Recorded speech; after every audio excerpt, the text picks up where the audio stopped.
para aquellos estudiantes que de pronto no pueden estar en este momento en la clase y después quieran verla porque tienen alguna duda. Entonces es importante esta estrategia de grabar las clases, ¿cierto? Bueno, antes les pregunto a todos, ¿están escuchándome bien?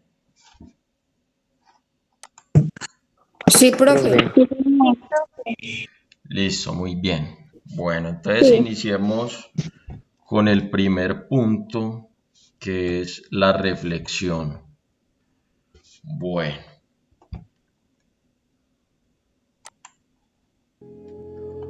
un joven preso de la amargura acudió a un monasterio en Japón y le expuso a un anciano maestro.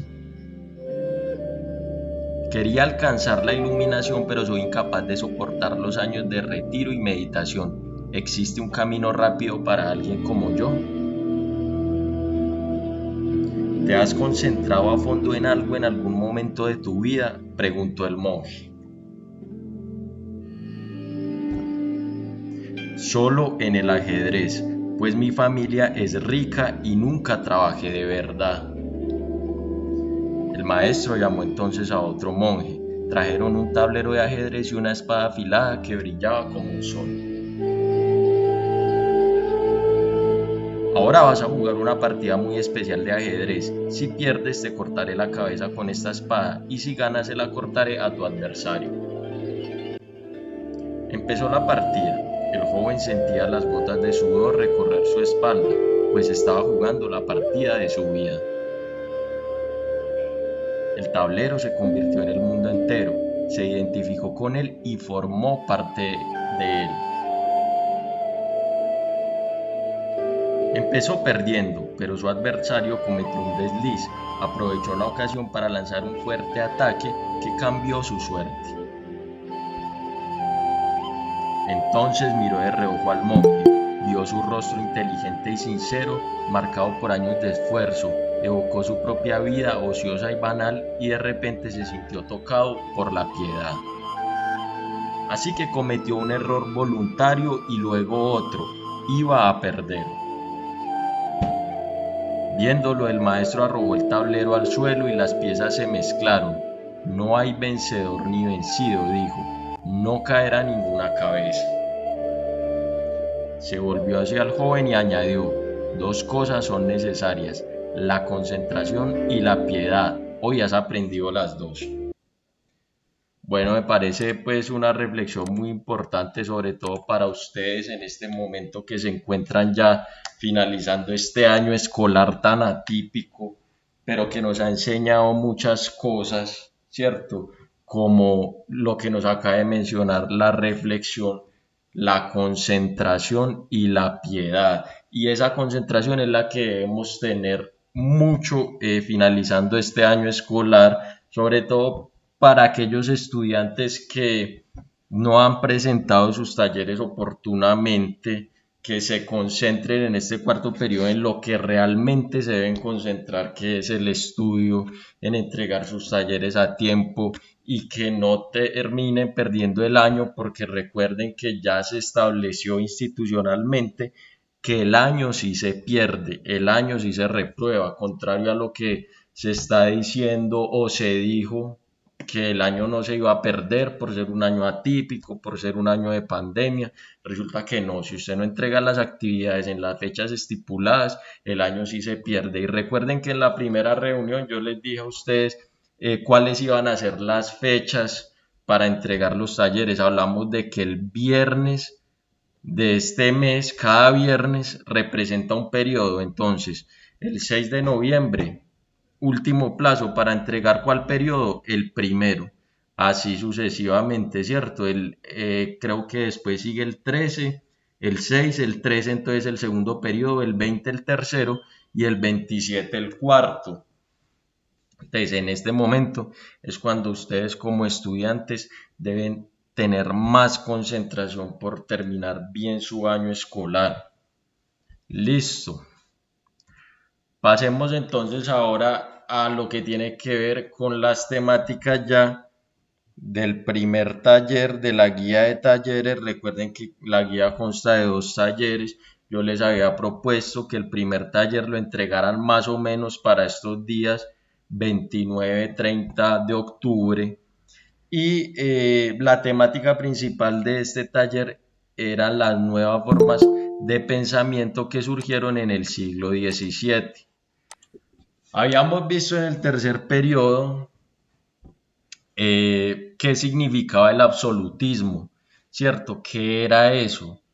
Entonces habíamos dicho que el absolutismo era aquel sistema político y económico en el cual el poder estaba concentrado todo en las manos de una sola persona.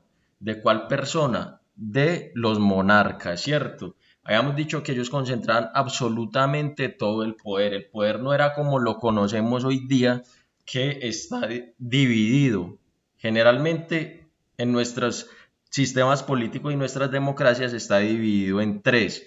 ¿Cuál es? El poder ejecutivo, que lo representa un presidente de la República, el poder legislativo, que lo representa un Senado, que tiene un Congreso y una Cámara, y el poder judicial, que son los jueces más la Fiscalía. Así está dividido el poder de las sociedades hoy en día, pero en aquella época resulta que no había nada de esto. Era el monarca el que administraba a su antojo los estados europeos como Francia, Alemania, España, ¿cierto? Era una monarquía como tal, había un poder absoluto. Resulta que ocurre un fenómeno que se llama, nos dice ahí, gracias al espíritu crítico surgido del Renacimiento, ocurre el Renacimiento, que también ya lo habíamos visto con anterioridad, que consiste en que el hombre ya empieza como a cuestionar ese poder absoluto de los monarcas y de la Iglesia Católica, o sea, empieza a cuestionarse todo eso y empieza a surgir como tal una revolución científica, ¿cierto? Entonces nos dice ahí, se presenta en Europa una revolución científica en la cual se privilegió el uso de la razón y de la experiencia como fuente de conocimiento. Es decir, ya pues dejamos atrás aquella concepción de que la iglesia es la que nos dice cómo debemos conocer el mundo, sino que ahora vamos a empezar a utilizar nuevas herramientas como son la razón y la experiencia, ¿cierto? Entonces ahí nos dice, atrás quedaron los dogmas religiosos y la autoridad de la iglesia, con lo cual se abrió el camino a los avances en la medicina, la astronomía, las matemáticas, la física y la política. Y entonces así nacen dos corrientes de pensamiento que son las principales, que son el racionalismo y el empirismo. Entonces veíamos el taller nos hablaba sobre el racionalismo, que lo inaugura este señor que vemos acá, que es un filósofo francés, se llama René Descartes. Él resulta que ha sido uno de los personajes más inteligentes de la humanidad y que más le ha aportado al conocimiento humano. Él no solo fue un gran filósofo, sino que también fue un gran matemático. A él le debemos el famoso plano cartesiano de las matemáticas. Listo, pero él no solamente elaboró esto, él también elaboró esta corriente que se llama el racionalismo, que nos dice que para acceder al conocimiento debemos hacer un análisis racional, ¿cierto? Todo debe pasar por la razón. Y entonces él nos dice en su libro, que se llama El discurso del método, lo escribió en el año 1637, imagínense hace cuánto, y él en ese libro dice que el conocimiento se logra a partir de unas intuiciones que serían luego analizadas y sintetizadas para después ordenarlas y poder establecer o descubrir conocimientos libres de duda. Yo les voy a pedir que me disculpen un momentico porque vino a mi casa un acudiente que necesita guías impresas, entonces espérenme un segundito y atiendo ya al acudiente.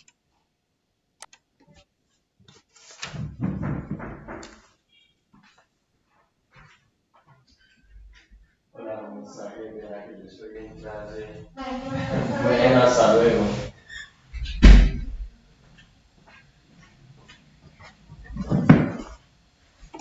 Bueno, listo, ya atendí al acudiente, ya leí sus guías, entonces continuemos con lo que veníamos del racionalismo. Veníamos diciendo entonces que este señor llamado René Descartes, ¿cierto? Es uno de los filósofos matemáticos más importantes, que es francés. Escribe en 1637 su obra El discurso del método, en el cual él nos va a decir cómo vamos a lograr el conocimiento, ¿cierto? Por eso se llama el método, con cuál método es que nosotros logramos acceder al conocimiento.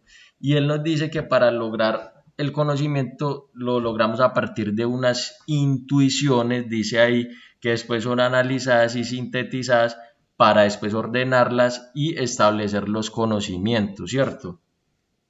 Entonces, como yo les acabo de decir, él de esa manera hizo sus aportes a la matemática, porque él es el padre, nos dice acá, él crea la geometría analítica. Listo, entonces vemos lo importante que es esta corriente del racionalismo.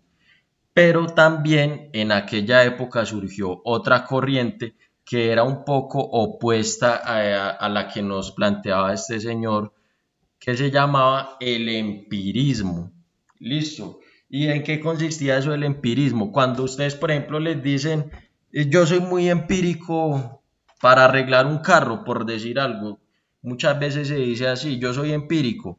Quiere decir, yo no tengo como tal un conocimiento que me certifique, o sea, yo no soy un ingeniero mecánico que arregla un carro, que tiene un título, pero lo que he aprendido, lo he aprendido a partir de mi experiencia. Eso es ser empírico, listo. Todo lo que sea a partir de la experiencia de uno, pero que no esté necesariamente certificado, entonces dice que es empírico. Entonces, como tal, el empirismo es una corriente también que surge por esta época, que la defienden los siguientes pensadores. Nos dice Francis Bacon, John Locke y David Hume. El señor que vemos acá en la diapositiva es John Locke. ¿Quién era ese señor? Era un inglés, él es el que formula esta teoría y él dice que el conocimiento se adquiere por medio de los sentidos, de la observación, ¿cierto? De la audición. Y esos sentidos nos van a permitir generar una experiencia. Esa experiencia es la que nos va a permitir generar un conocimiento, nos dice ahí. Nos dice que el conocimiento sucede después de la experiencia y por tanto se privilegia la experimentación en todos los campos de la ciencia. Por eso hoy día, con esto, por ejemplo, de la vacuna del COVID-19, primero tienen que hacer una serie de experimentos con seres humanos, ¿cierto? Entonces vea cómo es de importante esta corriente científica. Entonces él funda esta corriente científica y él afirmaba que el cerebro del ser humano al nacer se comporta como una tabla rasa, es decir, que no tiene nada, no tiene ninguna noción, no tiene ningún conocimiento y ese conocimiento lo va adquiriendo a través de los años, ¿cierto? Con la experiencia, con el uso de los sentidos. Este señor entonces escribe un libro que se llama El ensayo sobre el entendimiento humano. Y entonces aquí nos muestra la grafiquita cómo el cerebro pues está en blanco y la experiencia es lo que le permite pues llenarlo, la experiencia que adquiere a través de los sentidos y a partir de esa experiencia se forma una teoría. Es lo que nos dice pues esta corriente del empirismo y de esa manera se formulan las leyes científicas. Entonces ahí están las dos corrientes principales que nos hablaba el taller. Racionalismo, que es en cabeza del señor René Descartes, que es un francés, y el empirismo, que está en cabeza del que vemos acá, que es John Locke. Bueno, aquí vamos a ver un video explicativo, es un video muy divertido, nos habla sobre las dos corrientes. El racionalismo es un movimiento filosófico que se desarrolló en Europa en la época de la Ilustración. Espérame un segundo y yo le pongo un poco más de volumen.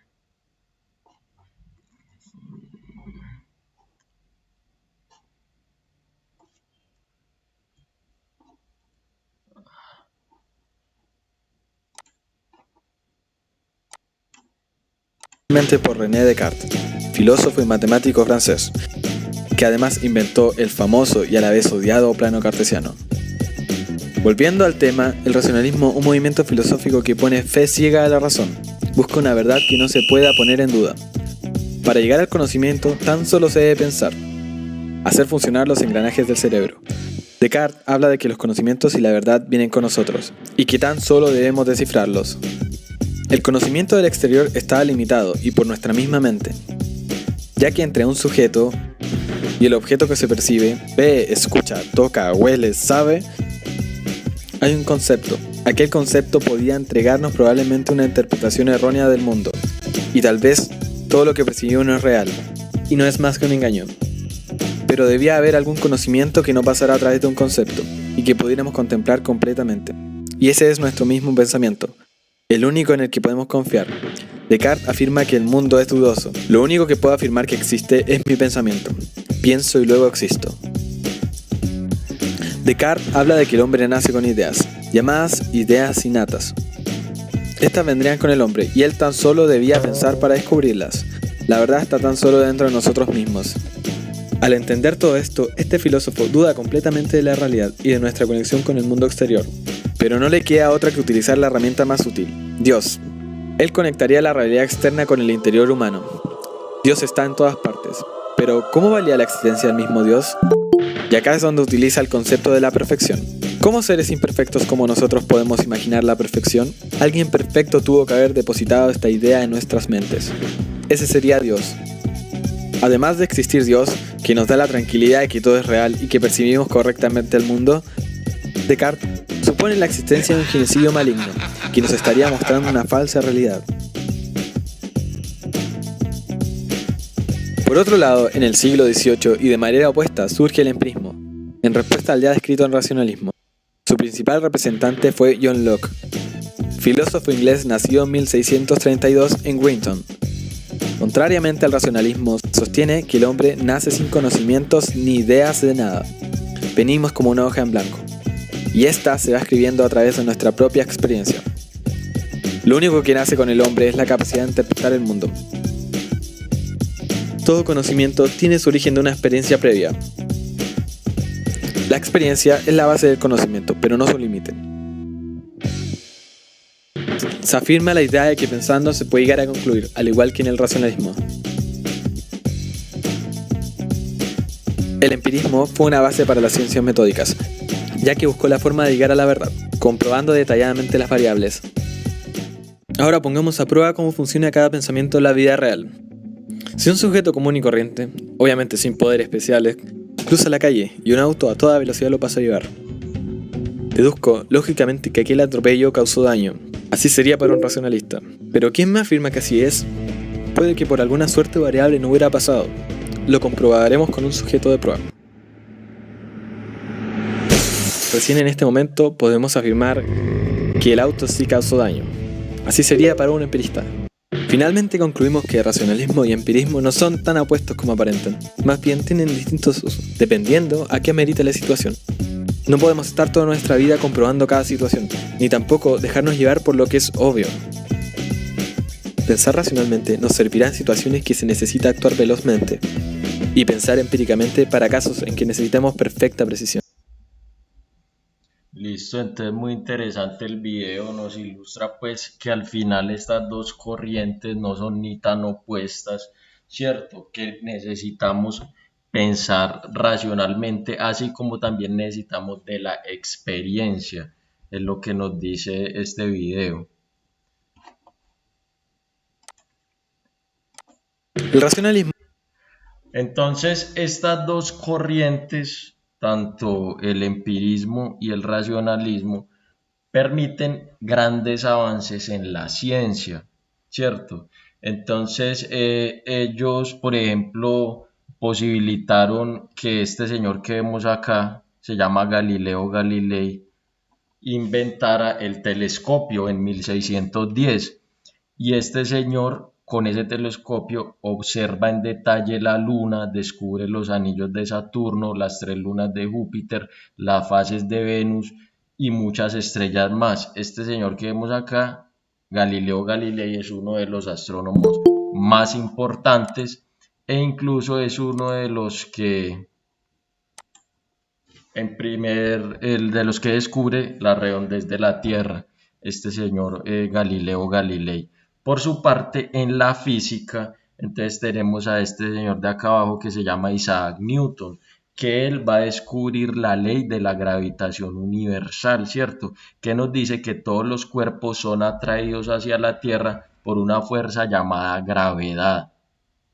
Entonces, este señor explica también que todos los cuerpos celestes se atraen y repelen por la gravedad y esto determina los movimientos. Entonces veamos cómo a partir de esas dos corrientes filosóficas llamada empirismo y racionalismo empieza a avanzar la ciencia, empieza el hombre a descubrir nuevas cosas.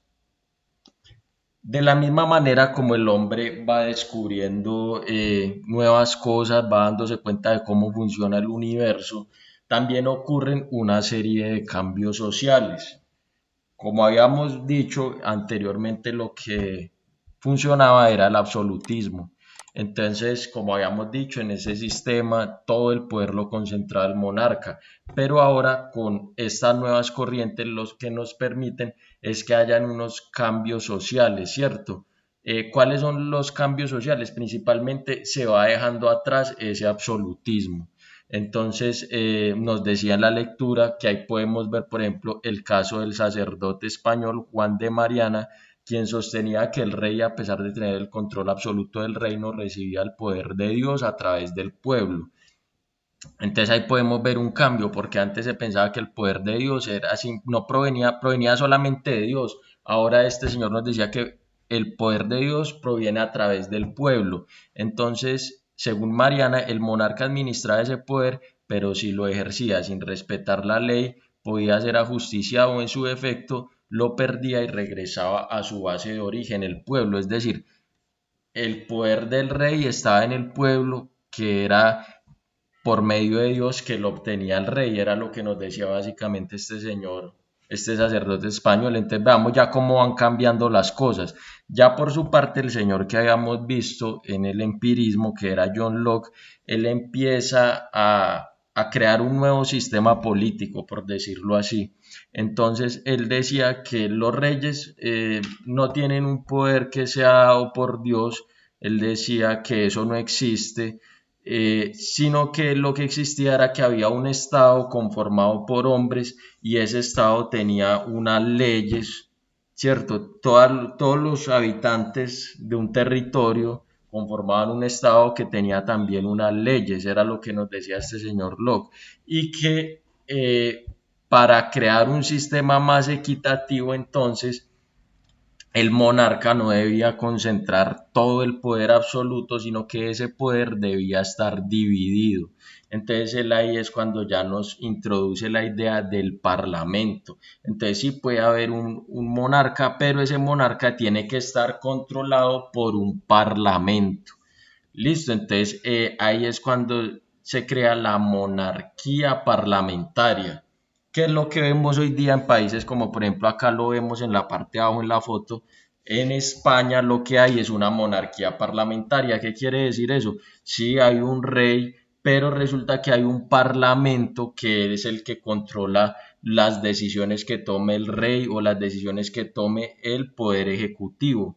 Porque allí en España resulta que no es como en nuestro caso que elegimos al presidente nosotros, sino que es un parlamento y el parlamento sí lo eligen las personas. Listo, el parlamento es lo mismo que un senado o que un congreso. Allá las personas eligen al parlamento y el parlamento elige al presidente. Es lo que pasa en este tipo de monarquías y hay un rey que todavía existe allí en España. Lo mismo sucede en Inglaterra.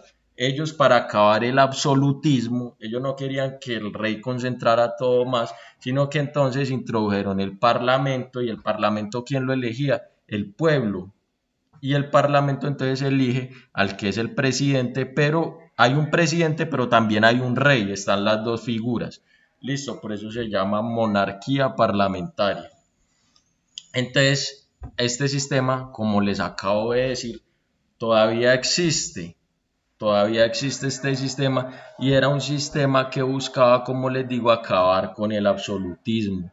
listo, acabar con ese sistema arcaico en el cual el rey tenía un poder que nadie podía cuestionar, que no podía haber un congreso que pudiera vigilar qué es lo que está haciendo el rey. Resulta que gracias a ese señor John Locke, hoy podemos decir que el poder está controlado. ¿Y quién controla el poder?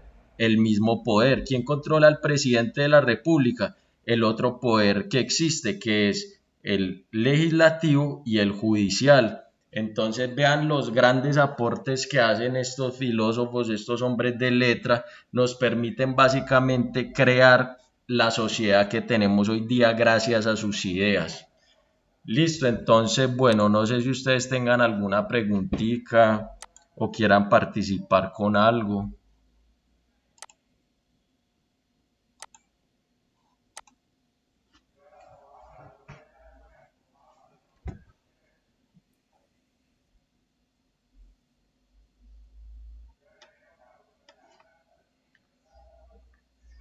Según eso, entonces todo está muy claro.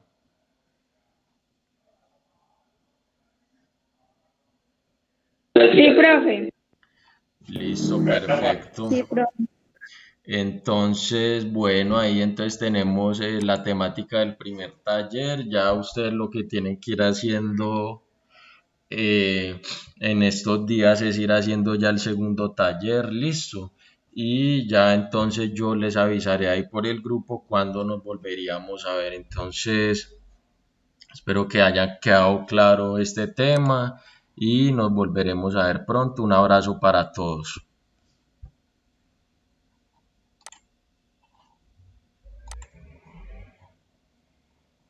Gracias, profe. Feliz día.